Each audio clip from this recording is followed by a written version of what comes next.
Good morning student. देखिए आज हम जानेंगे 24 फरवरी की करंट अफेयर्स के बारे में। ठीक है, ये वीडियो सुबह शूट हुआ था लेकिन कुछ कारणवश सुबह इस पर काम नहीं हो पाया था। तो सुबह कुछ कारणवश इसमें ये वीडियो तो पूरा बन गया था, लेकिन बनने के बाद वो वीडियो नहीं रिकॉर्ड नहीं हुआ था। बस रिकॉर्ड नहीं होगा तो अपलोड कैसे करेंगे, तो इसलिए नहीं आ पाया था। ठीक है, अभी फिर से इसको बना रहे हैं।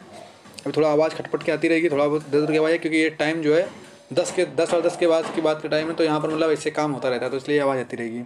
आपको ये सब इग्नोर करना है और आपको वीडियो देखना है। ठीक है,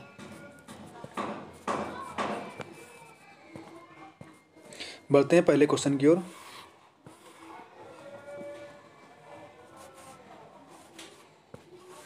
क्या बोला पहला क्वेश्चन कि हाल ही में वन प्रशासन और स्वयं सहायता समूहों ने इस वर्ष सिमलीपाल बायो रिजर्व, कौन सा बायो रिजर्व है ये, सिमलीपाल बायो रिजर्व में आग के प्रबंधन हेतु जागरूकता अभियान शुरू किया है। यह कहाँ स्थित है?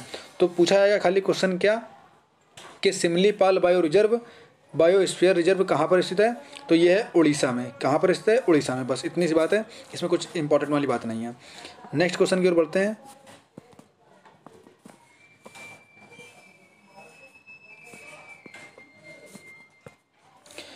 उर्दू भाषा के किस कवि को उनके कविता संग्रह ताज़ा हवा की ताबिशें के लिए उर्दू भाषा में साहित्य अकादमी पुरस्कार सन 2021 देने की घोषणा की है? तो किसको ये की गई है? चंद्रभान ख्याल को। ठीक है, ये कौन से कवि हैं? ये उर्दू कवि हैं। किसके कवि हैं ये उर्दू कवि हैं। ठीक है, इनकी जो कविता है कौन सी है? ताज़ा हवा की ताबिशें। ठीक है, ये तो उर्दू की बात हो गई। ऐसे ही साहित्य अकादमी पुरस्कार एक और भाषा में दिया गया है, वो भाषा का नाम है मैथिली भाषा। आपको पढ़ा रखे हमने मैथिली भाषा में किसको दिया गया है? जगदीश प्रसाद मंडल को। जगदीश प्रसाद मंडल को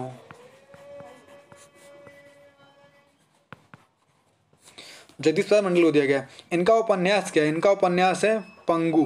क्या उपन्यास इनका? पंगु है। ठीक है, तो दो लोग को दिया गया। किस भाषा को? एक दिया गया है उर्दू भाषा को, दूसरा दिया गया है मैथिली भाषा को। उर्दू भाषा के लिए इसको दिया गया है चंद्रभान ख्याल को, और मैथिली भाषा के लिए इसको दिया गया है जगदीश प्रसाद मंडल को। ठीक है, बात करते हैं साहित्य अकादमी पुरस्कार। तो ये साहित्य अकादमी पुरस्कार की स्टार्टिंग कब हुई थी? स्टार्टिंग हुई थी इसकी 1954 को। ठीक है, और ये प्रत्येक वर्ष दिया था। कब दिया था? ये प्रत्येक वर्ष दिया था। हर साल होता है। ये कितनी भाषाओं में दिया जाता है? तो 24 भाषाओं में। कितनी भाषाओं में दिया जाता है? 24 में 22 भाषाएं जो हैं वो कौन सी हैं? संवैधानिक भाषाएं, जो आपको हम याद करा चुके हैं। बची हुई 2 भाषाएं कौन है? 2 भाषाएं, एक है राजस्थान और दूसरी है इंग्लिश। मतलब एक है राजस्थानी, दूसरी है इंग्लिश। ठीक है, तो ये आपको याद रखने वाली बात है। थोड़ा इंपॉर्टेंट फैक्ट्स ये थे। उसके बाद चलते हैं नेक्स्ट क्वेश्चन की ओर।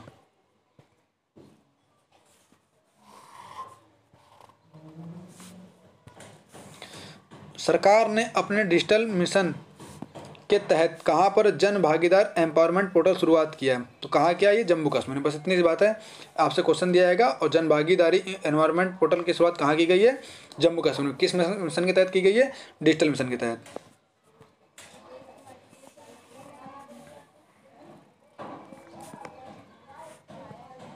नेक्स्ट क्या है? भारत के शतरंज ग्रैंड मास्टर जो एक ऑनलाइन चैंपियनशिप में दुनिया के नंबर 1 शतरंज खिलाड़ी मैग्नस कार्लसन को हराने वाले दुनिया के दूसरे सबसे कम उम्र के ग्रैंड मास्टर बन गए। तो कौन है ये? रमेश बाबू प्रज्ञानंद। इनकी उम्र कितनी है? 16 वर्ष है। इनकी उम्र कितनी है? 16 वर्ष है। ठीक है, बस खाली इतनी बात रखनी है। एक क्वेश्चन आपसे ये पूछा सकता है कि दुनिया के नंबर 1 शतरंज खिलाड़ी कौन है? तो कौन है? मैग्नस कार्लसन है। ठीक है, इनको हराया किसने है? ये रमेश बाबू प्रज्ञानंद ने। ये सबसे कम उम्र के दूसरे हैं। ठीक है, दूसरे हैं। इनकी उम्र कितनी है? 16 वर्ष है। नेक्स्ट, अपर भद्रा परियोजना पर एक कथन दिए गए, इन पर विचार करना है। पहला कथन क्या है? यह परियोजना कर्नाटक राज्य में स्थित है। बिल्कुल सही बात है, यह परियोजना कर्नाटक राज्य में स्थित है। दूसरा क्या है? केंद्र सरकार ने अपर, ये ऊपरी नहीं अपर होगा, अपर भद्रा परियोजना को राष्ट्रीय परियोजना का दर्जा दिया है। ठीक है, तो यही बात सही है। राष्ट्रीय दर्जा पाने वाली कर्नाटक की ये पहली परियोजना है, यही बात सही है। तो तीनों ये बातें सही होंगी। आपको याद रखना है क्या, अपर भद्रा परियोजना कहाँ पर है, तो ये कर्नाटक में है।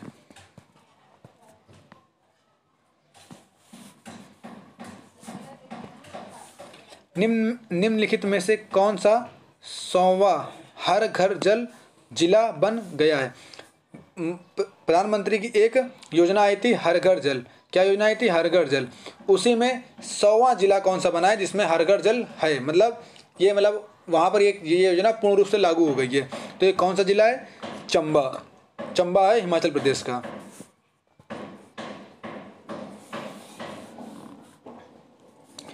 नेक्स्ट क्या बोल रहा है, निम्नलिखित में से कौन सा भारतीय बाजार अमेरिकी व्यापार प्रतिनिधि USTR कार्यालय की संदर्भ 21 की कुख्यात बाजार सूची में शामिल नहीं है।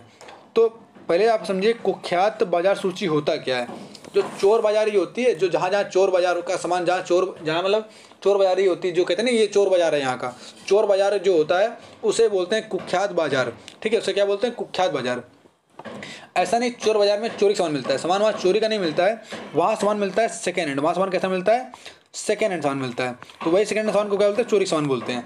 ठीक है, तो ये इस लिस्ट में किसको शामिल नहीं किया गया है, तो कमर्शियल स्ट्रीट को। कमर्शियल स्ट्रीट कहाँ पर है, तो बेंगलुरु में, कर्नाटक के बेंगलुरु में कौन सी स्ट्रीट है, कमर्शियल स्ट्रीट है। ठीक है, किसको शामिल किया गया है, तो इसको शामिल किया गया है हीरा पन्ना मुंबई वाले को, पालिका बाजार दिल्ली को, इन तीनों को शामिल किया गया है। इसको शामिल नहीं किया गया, आपको आंसर ए होगा। उसने पूछा किसको शामिल नहीं किया गया, तो किसको शामिल नहीं किया गया, कमर्शियल स्ट्रीट बेंगलुरु को शामिल नहीं किया गया है। ये मार्केटिंग भी आपको याद रखनी है, कई क्वेश्चन पूछ लेता है कि पालिका बाजार कहाँ पर है, दिल्ली में, हीरा पन्ना बाजार कहाँ पर है, मुंबई में, केदारपुर मार्केट कहाँ पर है, कोलकाता में, और कमर्शियल स्ट्रीट कहाँ पर है, बेंगलुरु में। ये यही पूछा जाता है कभी। नेक्स्ट बढ़ते हैं अगला क्वेश्चन की ओर।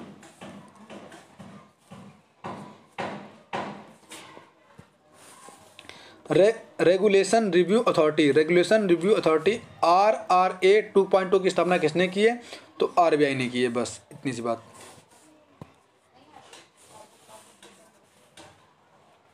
ये इंपॉर्टेंट क्वेश्चन है। हाल ही में किस देश में चार्ली नामक कीट पाया गया है जो आधा नर है आधा मादा है। देखिए ये कीट की फोटो है, इसे ये कहाँ पाया गया है, यूके में पाया गया है। कहाँ पाया गया है, यूके में पाया गया है। ये आधा नर है आधा मादा, इसका नाम क्या है, चार्ली। नाम है देखना आपको, चार्ली। चार्ली नाम का जीव कैसा है, आधा नर है आधा मादा है। कहाँ पाया गया है, तो यूके में पाया गया है। नेक्स्ट, 20 से 29 मार्च तक ताज महोत्सव 2022 का आयोजन किस शहर में किया जाएगा, तो कहाँ किया जाएगा, आगरा में। ताजमहल कहाँ पर है, आगरा में। तो ताज महोत्सव कहाँ होगा, आगरा में होगा।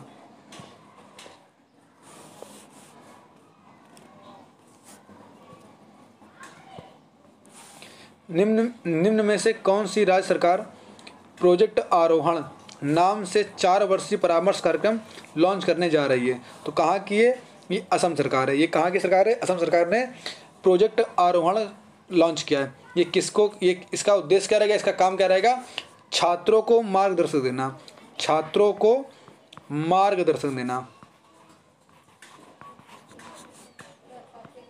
मार्गदर्शन। ठीक है, नेक्स्ट,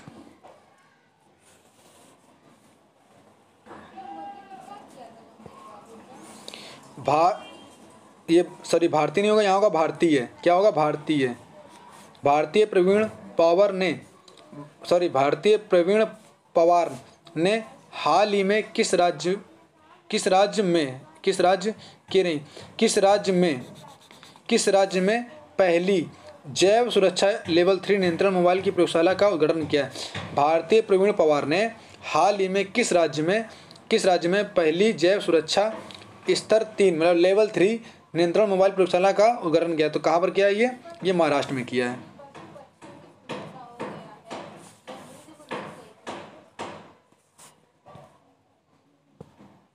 नेक्स्ट क्या है, भारत और ओमान की वायुसेना के बीच ईस्टर्न ब्रिज 4, याद रखना है ये वर्ड, ईस्टर्न ब्रिज 4 नामक एक द्विपक्षीय हवाई अभ्यास किस वायुसेना स्टेशन में आयोजित किया गया है, तो कहाँ पर किया गया, ये जोधपुर वायु सेना स्टेशन में, जोधपुर वायुसेना स्टेशन में किया गया है। किसने किसने किया है? भारत और ओमान ने। कैसा है ये? द्विपक्षीय हवाई अभ्यास है। और किसकी मतलब इसका नाम क्या है? Eastern bridge 4। ईस्टर्न ब्रिज 4 याद रखना, ये नाम जरूर याद रखना, eastern bridge 4। Next,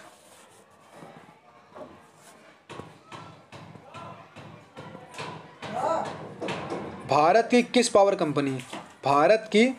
power company ने देश के अपतटीय पवन परियोजनाओं के विकास के लिए जर्मनी में स्थित RWE renewable GmbH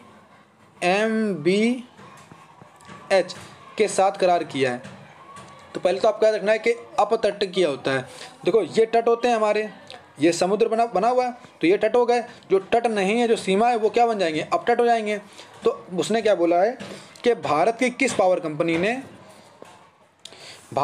power company ने देश के अपतटीय पवन परियोजनाओं के विकास के लिए जर्मनी में, मतलब ये इस कंपनी के साथ करार किया है? तो किसने? टाटा पावर ने।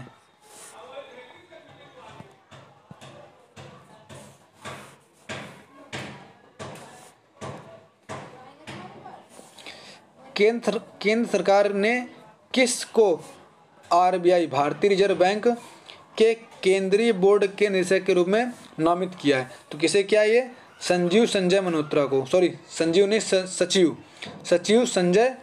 को।